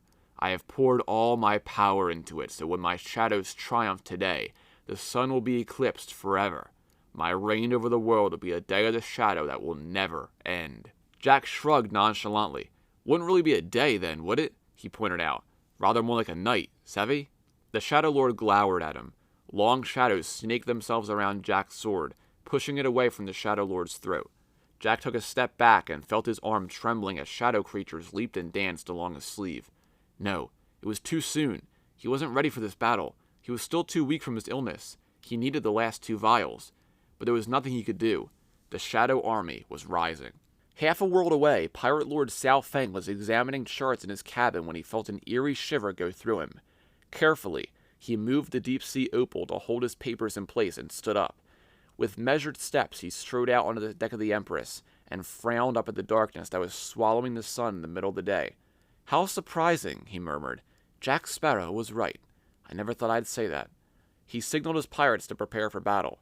Behind him, Leanne and Park pulled daggers from their hair and stood ready to fight to their death to defend him. In Shanghai, Mistress Cheng was leading a band of her pirates across a narrow street. They were heading for the port, where one of her junks had come in with a new cargo of goods liberated from the East India Trading Company ship. She didn't know where the troublesome Huntingtons had disappeared to, but she didn't care. It certainly made her life much easier to have them gone. She turned a corner and stopped, surprised. Normally this courtyard was full of sunlight at this hour of the day. She looked up at the sky, which had been blue and clear moments ago. Something was eating the sun. That girl child who had saved her life had been telling the truth. The day of the shadow was here. It was time to fight. Tulagi, the young heir to the Indian pirate lord, was practicing his dueling in the gardens of Savarnadurg with his uncle's prized female warrior, Lakshmi. They both felt the shadows start to fall and turned to run to the palace at the same time. Lakshmi had been coaching him for this very moment ever since the Pearl sailed away. Even if Sri Sambhaji would not listen, the rest of Savarnadurg was ready to stand against the Shadow Army. "Ah ha ha!" Grandmama cackled, stomping down the steps of Teague's house in Madagascar. She grinned at the darkening sky. "What do you know? Sonny Boy was right for once." She twisted the top of her cane and whipped out the razor-sharp sword inside. "And it's about time. I've been itching for a good fight." "Looks like we're going to get one," said Captain Teague, leading the way to the main town of Libertalia at a run. Grandmama galloped behind him, whooping with bloodthirsty glee. "Did you hear that?" Gentleman Jocard set down his spyglass. "I think I heard cannon fire coming from that island." He called across to his navigator. "Aim for that cove." "Really?" Marcella said nervously, standing at his elbow. "Going toward the cannon fire? That sounds like one of your worst ideas," which is saying something, because frankly they're all terrible. Jocard put one arm around her and glanced up at the eclipse. "It could be Jack and your cousin," he said. "If the battle has started, we should be there to help." Marcella said, leaning into him. "I think we might have enough problems of our own." Shadows were swirling around the objects scattered across the deck. Jocard and Marcella watched in horror as a pile of chains wrapped itself around the swabbing mop and advanced toward them, waving deadly chain-like tentacles and trailing wet slime. Up in his spying tower, Sri Sambhaji had his telescope trained on the new secret entrance his pirates were building, so he did not notice the eclipse until he began to wonder why it was too dark to see his men. Finally, he looked up, his mustache twitching with irritation. That's when he noticed his array of listening cones slowly rising up from the floor, as if an invisible puppet master held their strings. They began to twine together into a solid ball, and before he knew what was happening, his own sword flew out of his waist sash and sank into the mass of writhing shadows. The horrible creature pointed the sword directly at him and began to float across the floor in awful silence. Sri Sambhaji let out a piercing, high-pitched scream and fled down the tower stairs. Mistress Ching had never seen anything like the shadow warrior facing her across the courtyard. It was wreathed in shadows and smoke. Opium pipes made up its arms and legs and coiling neck, while the embers of fire and coal glowed at his eyes. An old red blanket with his body, flapping in a dreadful, empty way. It sucked objects into it as it moved toward her, absorbing everything from loose stones to drying fish to roof tiles, and then firing them back out like bullets. She dodged another roof tile and swung her sword to knock aside a projectile fish. The only good news was that her pirates weren't running away, gibbering with fear. They hadn't expected exactly this, but at least they had expected something. She hated to admit it, but she felt lucky that Jack Sparrow had come through and warned her this was coming. Mistress Ching frowned. She was never glad about anything Jack Sparrow did. She slashed at her attacker, slicing opium pipes and shredding the blanket, but it barely flinched. If he'd really wanted to be useful, Jack would have told her what the Shadow Warriors would be like, or more helpfully, how to kill them. No, Jack Sparrow was no use at all. Satisfied with her conclusion, Mistress Ching fought on. Lakshmi rounded a corner in the palace and found all the cooks from the kitchen running in a terrified pack toward her. She jumped back against the wall as they barreled past, and then saw what they were running from. It was as if all the kitchen implements had risen up in rebellion. Shadow creatures, made up of pots and pans and knives and cauldrons, swarmed down the hall. She saw one with an enormous saucer for a head, waving hands, each finger a skewer from the meat grills. Its serving spoon feet clattered against the marble floor as it hurtled toward her. Lakshmi unsheathed her double-bladed urumi and began to swing it in wide, graceful arcs, shredding the shadow creatures into their smaller components. Sri Sambhaji's wife, Parvati, ran up to join her, waving a long spear at the terrifying warriors. As pots and knives clanged to either side, the shadows let out a series of shrieks. Then their long shadow tendrils snaked out and seized their parts again, drawing them back slowly into their bodies. Lakshmi kept swinging the urumi, but inside she was terrified. The shadow creatures weren't alive. There was no way to kill them. How could they ever win this battle? As soon as her arms got tired, the shadows would be upon her, and what would happen then? Things were not going much better back in the Mediterranean. The only good news was that the soldiers and agents were much too busy to attack any more pirates. They were fighting for their lives against the Shadow Army. At one point, John glanced around and realized he was fighting back-to-back with Benedict Huntington. Astonished, he edged away a little, but kept fighting. A volley of cannon fire came from the mouth of the bay. Barbossa squinted through the darkness, now almost complete, and spotted two ships sailing into the harbor. Jocard's Ranger and Chevalle's Fancy. both of which had finally caught up with the Centurion. The other pirate lords had come to join the fight, but the fight had already come to them. On the deck of both ships, pirates were battling furiously against more shadow warriors. Barbossa saw more than one man leap overboard, howling in fear, as his own weapon turned on him. So the Day of the Shadow is finally beginning, and we see that it is actually an eclipse. And during this eclipse, the Shadow Lord's power and his Shadow Army are even more powerful than they've ever been. And the Shadow Lord plans to use his power to make the eclipse last forever. We even see Henry begin to morph into a hideous and frightening creature, wrapped by shadows. And I really like how we go and see how the rest of the pirate lords are doing, and them all witnessing the Day of the Shadow beginning. But we go back to Diego and Carolina, who are on the deck of the Seraph. Diego tells her this is the day she was destined to die, if John's visions are indeed true. And he wants to protect her, but Carolina tells him that she needs to get Jack the vial from Ammand. So after kissing Diego and telling him she loves him, she takes off to find Ammand, leaving Diego in the midst of the battle. She finds Ammand and yanks the vial free from his sash and runs over to the side of the Seraph. She grabs a rope and swings over to the Pearl, landing on the deck. She kicks the Shadow Lord back and gives Jack the vial. And as Jack drinks the vial, the Shadow Lord becomes enraged. But Jack still needs that last vial, Chevalle's vial, which is currently around the Shadow Lord's neck. So let's go into the book and see what happens next. With a swift movement, Jack flicked his sword past the Shadow Lord's defenses and severed the cord around his neck. The vial tumbled to the ground, but Jack's hand was there to catch it before it hit the deck. He jumped away, flipping over a barrel and springing onto the railing, where he windmilled his arms for balance. Jack turned with a flourish, holding up the vial as if he were toasting with it. He wanted to see the look on the Shadow Lord's face when he triumphed over the shadow sickness. But as he turned, the Shadow Lord grabbed Carolina. Tendrils of shadow wrapped around her arms, preventing her from fighting back. With a smug look, the Shadow Lord pressed his dagger against Carolina's neck. "Give me back the vial, Sparrow," the Shadow Lord growled, "or else she dies." "To it, Jack," Carolina cried. "Drink it. You have to."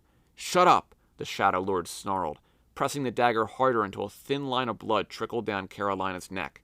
She bit her lips and closed her eyes, waiting for the final cut. Jack hesitated.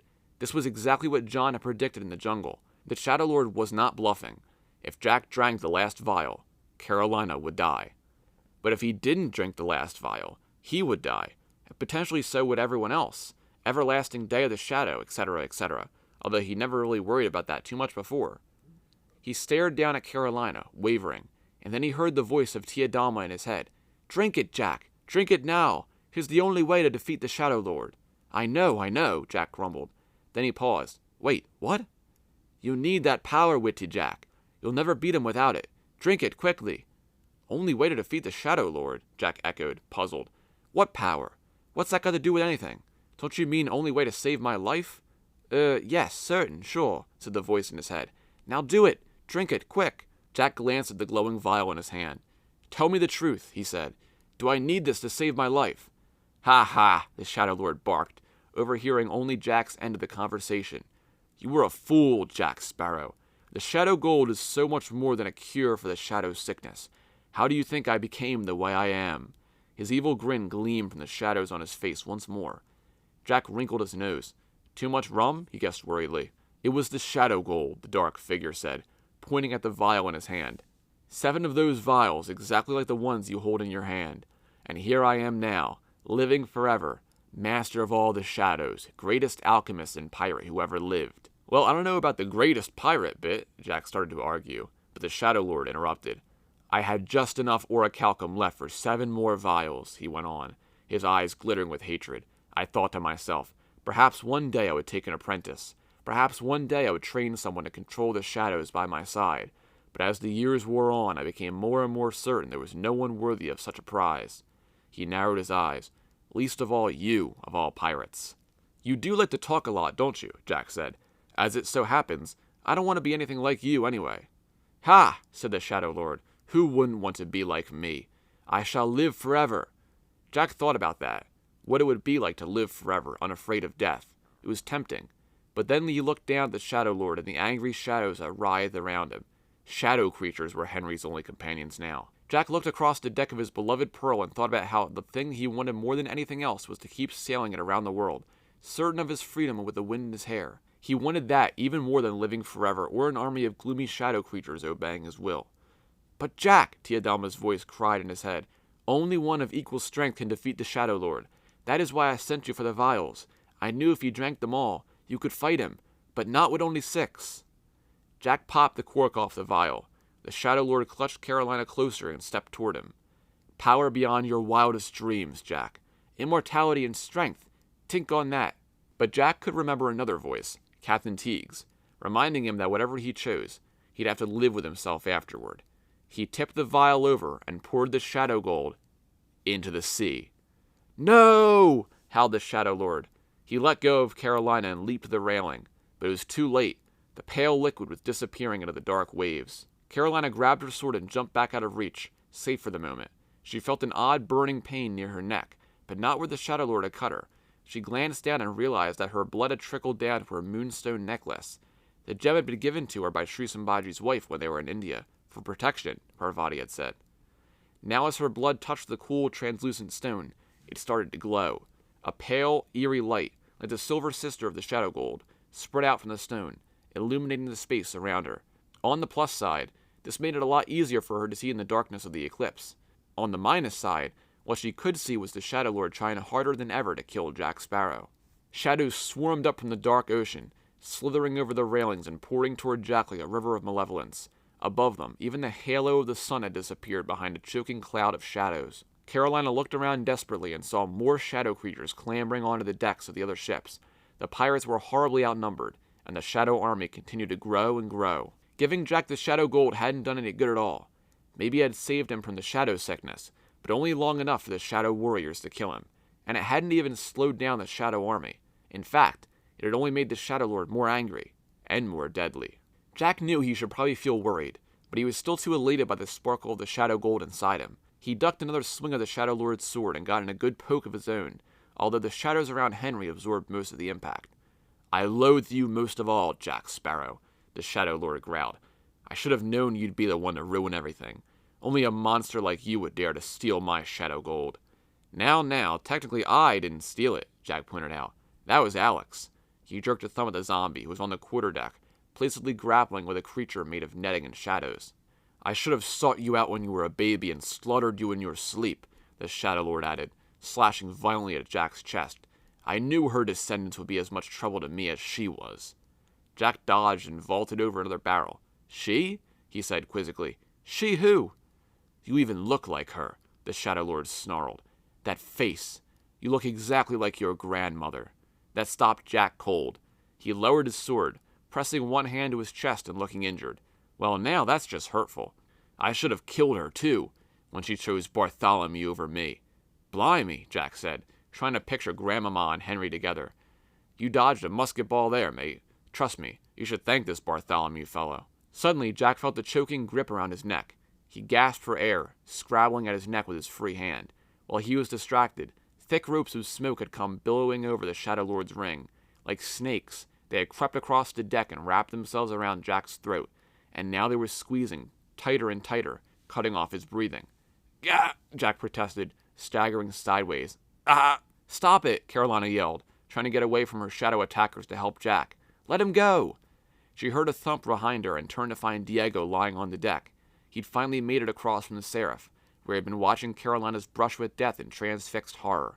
"Help Jack," she said. Diego staggered to his feet and limped toward the Shadow Lord. It felt like he was wading through a swamp of smoky eels, all of which wrapped themselves around his legs and slowed him down. He pressed forward, ignoring the pain in his leg and the darkness obscuring his vision. Meanwhile, Jack had had a revelation. Maybe there was still a way to stop the Shadow Lord, if Jack didn't die first. Jack gargled. He flapped his hands wildly and urgently. Diego peered at him through the dark. The glow around Carolina barely reached the spot where Jack and the Shadow Lord were grappling, so it was difficult to see them. But Jack seemed to be pointing frantically at his own fingers. Jack's strangled cry was almost impossible to understand. But then, Diego looked closer at the Shadow Lord, and at where the strangling ropes were coming from. His ring. Bracing himself for a serious jolt of pain, Diego leaped forward, seized the Shadow Lord's left hand, and he yanked the large ring off his middle finger. The Shadow Lord howled with mingled fury and shock. The smoky ropes immediately fell away from Jack's throat. Diego even thought he felt the air get lighter all around him.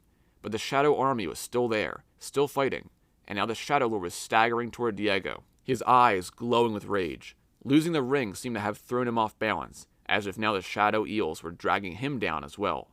"You don't know what you've done," Henry bellowed. "They have to be controlled. The Shadow Army without a master, they'll never stop. They'll consume the world." His hands clawed at the air. "Give that back." Jack snatched the ring out of Diego's hand before the Shadow Lord reached him. "Nicely done, although a bit slow in the uptake," Jack said, winking at Diego and rubbing his throat ruefully. "Carolina, join us." Jack bolted toward his cabin. Carolina threw her Shadow Warrior back just long enough to grab Diego and help him and Jack. All three of them fell through the door into the captain's cabin and slammed it behind them. "Uh-oh," Jack said.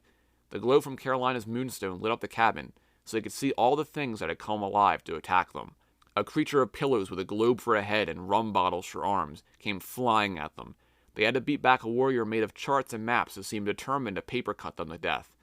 Jack and Carolina grabbed the low couch and dragged it in front of the door, while Diego sliced the pillows and maps to ribbons with his sword. "I say, careful there," Jack said, giving Diego an outraged look. "I rather like those pillows." "What do we do now?" Carolina asked, panting. She stabbed a hostile curtain to the wall with her dagger as it lunged at her. They could hear the Shadow Lord pounding on the door of the cabin. It wouldn't be long before some very large, angry Shadow Warriors bludgeoned their way through. Jack held up the Shadow Lord's ring and inspected it, casually fending off another Shadow Warrior with his sword at the same time. He'd noticed the large stone in the ring had gone from inky black to crystal clear. "If this is what the Shadow Lord uses to summon his dread beasties," Jack mused, "I wonder what would happen if we destroyed it." "Using what?" Diego gasped. "Everything in here is trying to kill us." Jack looked around thoughtfully, and his gaze fell on the one thing in the cabin that was not moving. A broad smile spread across his face. Well, that should have been obvious. He seized the golden sun spear the Incas had given him. Maybe being sacred to the sun made it invulnerable to the shadows, but for whatever reason, it was not possessed. As Carolina and Diego fought back the creatures around him, Jack carefully placed the ring on the floor, lifted the spear high above his head, and brought it smashing down on the clear stone. They all fell to their knees as a piercing shriek split the air. Jack watched with astonishment as shadows began flying back into the ring. As though they were being sucked back from the rest of the world, the shadows whirled through the windows and spiraled down to the crushed fragments of the stone, vanishing forever in a puff of black smoke. In the space of a few moments, it was over. There was a long pause. Carolina and Diego climbed to their feet, blinking. The sun shone brightly through the cabin windows, lighting up a scene of utter chaos. Objects lay where they had fallen where the shadows left them, scattered haphazardly around the room. Jack flung open the cabin door and found a similar scene on deck. Barrels and ropes and nets and buckets and mops and chains were lying in piles all over the ship. And crouching in front of the cabin door with his arms over his head, whimpering furiously, was Henry. So the Day of the Shadow is over, and Henry Morgan, aka the Shadow Lord, is defeated. Carolina did not end up dying, and Jack did not drink the last vial, as it would have corrupted him just like it did to Henry. Once the shadows are gone, the pirates then turn on the EITC and begin to take them out. Benedict, seizing his chance, tries to get to the Pearl, but John punches him in the face, which knocks Benedict unconscious. Once the EITC is dealt with, Jack and Billy drag Benedict back to the HMS Peacock, and we see that Henry is tied to the mast on the Peacock. Villanueva still wants to kill him, but despite the shadows being gone, he is still protected by the Shadow Gold, and will presumably rot forever in an EITC cell. Along with them, Marcella and Jocard lock Barbara in the Peacock's brig, and they even break the key inside the lock, so it will take longer for her to get out. But on the Seraph, we have a little reunion between Jack, John, and Tim Hawke. So let's go back into the book. John was delighted to find his and Jack's old friend Tim Hawke on the Seraph. "Jack, look who it is," he called, pumping the young man's hand up and down. "Ah, Tom," Jack said, hopping over the railings from the Peacock to the Pearl to the Seraph, the ships having been lashed together with grappling hooks to make it easier to transfer the unconscious agents back to their own ships. Tim corrected him. "That's what I said," Jack said. "You're alive, how astonishing, and not possessed by anything or controlled by any sinister figures at the moment, correct?" Jack was thinking of the sorceress who had controlled Tim when they first met, long ago in New Orleans. "I am possession-free," Tim laughed, "and I found my uncle." He turned to introduce them to Captain Hawke and found his uncle near tears. "It's him!" Captain Hawke said in a shaky voice, pointing across at the Pearl. It's Barnabas! They all turned to follow his gaze, and found that he was pointing right at Catastrophe Shane. The hapless pirate was standing in the middle of the Pearl's deck, looking around in surprise. "Oh, sorry," Jack said to Captain Hawk. "That's no Barnabas. His name is Catastrophe Shane, but you can have him if you want him," he added quickly. "Barnabas!" Tim called. Shane turned to face them. It looked like clouds were lifting from his vision. A wide smile spread across his face. "Father!" he cried. "Tim!" He galloped across the deck and jumped to the sail with a grace that Catastrophe Shane had never had. "All right," Jack said, astonished. "Maybe that is Barnabas. Not sure what happened to our Catastrophe Shane, though. I think I've been under an enchantment," Shane/Barnabas babbled, his words tumbling over each other. I didn't even know. All I remember is being pulled out of the sea, and then I went into this tavern." He rubbed his forehead with one hand. "I met a friendly old guy. He bought me some ale and said I could do him a favor, but it's all foggy from there." "Ah, there's your problem," Jack said, nodding sagely. "Should have asked for rum instead. Much less foggy than ale." "I bet that's how the Shadow Lord was spying on us," John burst out. "I knew there was something weird about Shane. Henry was watching us through him, and he didn't even know it." "Well, that explains the clumsiness," Jack said. "Hard to be much of a pirate when someone else is using your eyes, I imagine." He clapped Shane/Barnabas on the back. "All right, then. I forgive you for accidentally shooting a hole in my mizzenmast. And for spying on us," John prompted. "Right," Jack said. "And that." "This is all very touching," Ammand the Corsair interrupted, striding up to them. "But it is time for anyone who is not a Corsair to leave my ship." He gave them all a fierce glare, and Captain Hawk's crew quickly scurried to the side and began climbing over to the Pearl instead. "Splendid," Jack said, looking Ammand up and down. "Welcome to the Brethren Court. It's rather alarming to meet you." "I'm sure we'll meet again," Ammand said, narrowing his eyes. "Unfortunately. And next time I will not be so merciful." His glare flicked sideways to Carolina, standing on the deck of the Pearl. She sidled behind a mast, looking innocently up at the sky. "See, Jack Sparrow," Villanueva called from the Centurion, floating nearby. "Captain Jack Sparrow," Jack called back. Villanueva ignored him. "I insist that you leave the Mediterranean at once. These are our waters." "Ahem, my waters," Chevalle added from the deck of the Fancy, glowering at all of them. "You should all get back to your own territories tout sweet. That means you too, Eduardo and Ammand. Next time I catch you here, I will carve you all into bits and feed you to Fifi." The poodle agreed, its small white head popping up from Chevalle's arms. "And I will sink your precious ships to the bottom of the sea," Villanueva threatened. "And I will sell you all to the Sultan," Ammand chimed in. All right, I think we get the point," Jack said dryly. "Pirate lords," Carolina said to Diego, rolling her eyes. But she didn't come out from behind the mast until Ammand's green Jolly Roger had disappeared over the horizon, along with the Centurion and the Fancy. "Now what are you going to do?" she asked Tim when the coast was clear. "Well, I guess my uncle needs another ship," Tim said with a shrug. Captain Hawk sighed. "I don't really want to be a captain anymore," he said. "I'd much rather just be a ship's surgeon. There's a lot less pressure." Carolina sighed, too. "I would love to be a captain," she said. "Then whenever I boss people around, they'd think, oh, of course, that makes sense, instead of, there she goes, acting like a princess again." "You'd be a great captain," Diego said, thinking of how quickly Carolina made decisions and the natural authority in her voice. "So be ours," Tim suggested with a shrug. They both gave him confused looks. Tim waved at the armada of Spanish ships bobbing around them. "I mean, you are a Spanish princess. One ship isn't that much to ask out of your inheritance. It's a lot cheaper than paying for your dowry, I bet." Carolina stared at the galleons, her eyes sparkling with excitement. "My father won't be very pleased." "All the more reason to do it," Diego said, smiling. "And you've got a whole crew right here," Tim said, indicating his uncle and the sailors who'd been on their ship. "We all came to see the world. We're up for any kind of adventure." Carolina seized Diego's hands. "Let's do it," she said. "Will you be my first mate, Diego?" "I say," Jack said, overhearing this last part of the conversation. "What kind of scurrilous talk is this? You're not leaving the greatest ship to ever sail the world, are you?" he asked, waving at the Pearl. "I'm sorry, Jack," said Carolina, "but I probably won't get a chance like this again. A ship and a crew just waiting for me. I have to take it now while I can." "Well, when you put it like that," Jack said regretfully. "Any chance you'll be going by India?" John jumped in with a hopeful expression, holding the prison puppy in his arms. "Lakshmi should be free now. I have to get back to her." The puppy wriggled and licked his face, sensing his excitement. "You're leaving me too?" Jack grumbled. "Don't do it, Jean, lad. We'll sail the Pearl right back to India before you can say, 'All right, but this time let's not stop in Madagascar on the way.' Savvy?" "Oh, no, you don't," Billy Turner objected. He grabbed Jack's arm with a threatening look. "This ship's going straight to North Carolina. Right now. No more detours or backtracking or supernatural funny business. Poof! Everyone jumped as the mystic Tiadama suddenly materialized on the deck of the Pearl. The puppy barked in alarm. The mystic woman glared at them all with her strange, haunted eyes, and then turned her fiercest glare on Jack Sparrow. "You did not do what I be telling you to do, witty Jack," she said in her lilting voice. "Well," Jack said, waving at himself, "I mean, pirate, what do you expect?" Said Tiadama, glancing around Jack's crew, most of whom were scurrying around putting the deck back in order.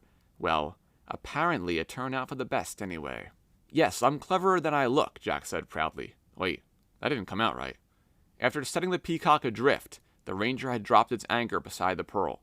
Tiadama squinted at Marcella, who was being politely helped over the railing by Gentleman Joe Card. "You look familiar," the mystic woman mused. Marcella gasped. "You!" she snapped. "You and your stupid spells! I've been waiting to run into you again so I could give you a piece of my mind." Is that just a good idea?" Joe Card interjected, giving Tiadama an uneasy look. "Ah, yes," Tiadama said. She narrowed her eyes even more. "Now I remember you.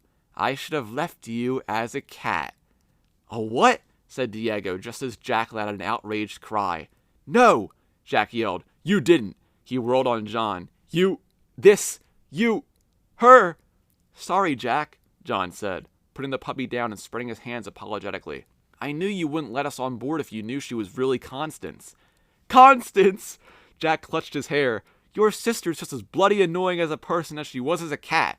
Possibly even more so. I can't believe you brought her onto my ship again." "See," John said, "that's how I thought you'd react." "And it's very rude," Constance said, stamping her foot. "I'm helpful, and smart, and very pretty, and I was as a cat, too. I know it. You should want me on your ship. Not that I would set one toe on it if I had a choice, you nasty pirate." Tiadama touched her forehead. "Perhaps I'd be turning her into something quieter next time," she muttered. "Like a pineapple."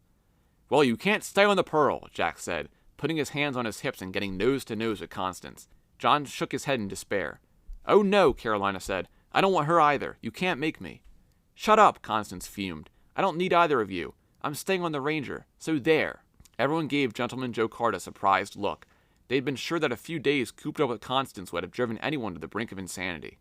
"What can I say?" Joe Card said, shrugging with an amused expression. "I think every good captain needs someone to disagree with him occasionally." "Occasionally?" Carolina said. She quirked one eyebrow in the same way Jack always did. "Or every second of the day?" "Don't argue with him," Jack hissed out of the corner of his mouth. "Let him take her." "Are you sure?" John asked his sister. "I'm going with Carolina and Diego to India. You don't want to come with me instead?" Constance shuddered delicately. "To that horrible place? No, thank you. If I never saw another monkey or sari again for the rest of my life, I'd be perfectly happy." "You know, we have monkeys in Africa," Joe Card reminded her.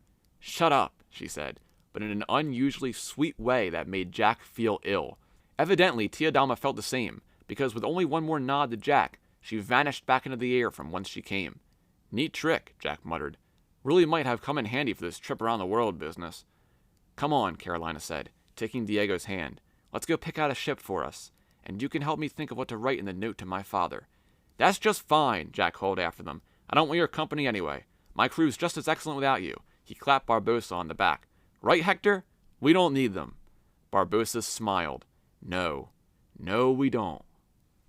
Okay, so we have a few things to go over here. First off, after the reunion between the Barnacle Boys, as I like to call them, we find out that Catastrophe Shane is actually Captain Hawk's son, Barnabas, who fell overboard months ago. When he washed ashore, the Shadow Lord took possession of him, which explains Shane's clumsiness. And Carolina takes this opportunity to become a captain herself, with Diego as her first mate, and Tim Hawk, his uncle, and his cousin Barnabas, as well as the rest of the merchant crew. Tiadama also manifests, and we finally find out that Marcella is none other than Constance Magliore, John's sister, who used to be a cat back in the Young Jack Sparrow series. If you remember, Tiadama turned Constance into a cat, and we don't know for sure how Constance became a human again, but yes, it is indeed her. And while this is still a crazy reveal, there have been numerous hints as to Marcella's real identity. I've been pointing them out throughout these episodes if you've paid attention. But when I was first reading this series, it was in book 2 that I made the connection that Marcella was Constance, and I was going crazy because I thought it was a fun little way to keep Constance in the story without Jack knowing it was her. So I thought it was great. And as we know from the Young Jack Sparrow series, Jack hated Constance, and that is why John lied about her identity. But Constance wants to stay on the Ranger with Gentleman Joe Card, who she is attracted to. And John also joins Carolina's crew, albeit temporarily, so he can go back to India and meet back up with Lakshmi, who is now free from her debt to Sri Sambhaji. So with most of the crew leaving to pursue their own endeavors, we are left with Jack, Barbossa, and Billy. Billy, of course, wants to go back to North Carolina to see his son William and his wife again, but that will probably never end up happening, unfortunately. But we are at the very end of the book here, so let's read the epilogue. Jack Sparrow turned to look back at the bay as the Black Pearl sailed out into the Mediterranean. He grinned at the drifting East India Trading Company ships, thinking of Benedict Huntington and the Shadow Lord, and everything they had done to try and steal his precious freedom. "Farewell, mateys," he called out, cupping his hands around his mouth. "You will always remember this is the day you almost captured Captain Jack Sparrow." He turned to Billy Turner with an exultant expression. "That's it! That's the exit line! I got it!" He strutted along the deck, beaming. "Oh, I can't wait to use that again. I'll bet I'll have lots of opportunities." "I bet you will too," Billy said, rolling his eyes. He watched Jack saunter to the captain's cabin. Billy was determined to set a course for North Carolina, but he was already a bit worried. Diego had said something about a famous ancestor of his searching for the Fountain of Youth, and Jack had been entirely too intrigued by the idea. Billy just hoped he could keep Jack on track long enough to get home again. Barbossa was already in the cabin. He moved quickly away from the captain's chair and affected an innocent air when Jack entered. "Oh, Hector," Jack said, flinging himself down in the chair and propping his boots on the desk. "I should tell you now. We may have to pick up some new crew members in Tortuga." Barbossa arched his eyebrows expressively. "To replace John, Shane, Carolina, and Diego?" he asked. Jack said, "and possibly a few more. Possibly all of them." "All of them?" Jack didn't look up, so he missed the scheming expression on Barbossa's face. "Well," Jack said, studying his fingernails, "just the ones who might be a little upset to find out what happened to the Shadow Gold. The fact that we don't have it anymore, technically." "Technically," Barbossa said sternly. "So we can't sell it," Jack said. "So, technically, we didn't make any profit off this voyage, and there won't be any treasure to divide up at the end. Savvy? But do try pointing out to them what a lovely adventure we've had together, plus all the benefits of fresh air and sunshine and seeing the world. What's gold compared to that, eh?" "Indeed," Barbossa said, but Jack either ignored or missed the sarcasm. "So," Jack said, rubbing his hands together, "finding a new crew in Tortuga. I feel like we've been here before, Hector, don't you? What do they call that? Deja booty?" "You leave it to me, Captain," Barbossa said. His eyes glittered with sinister plans. "I'll find us a crew. I'll take care of everything."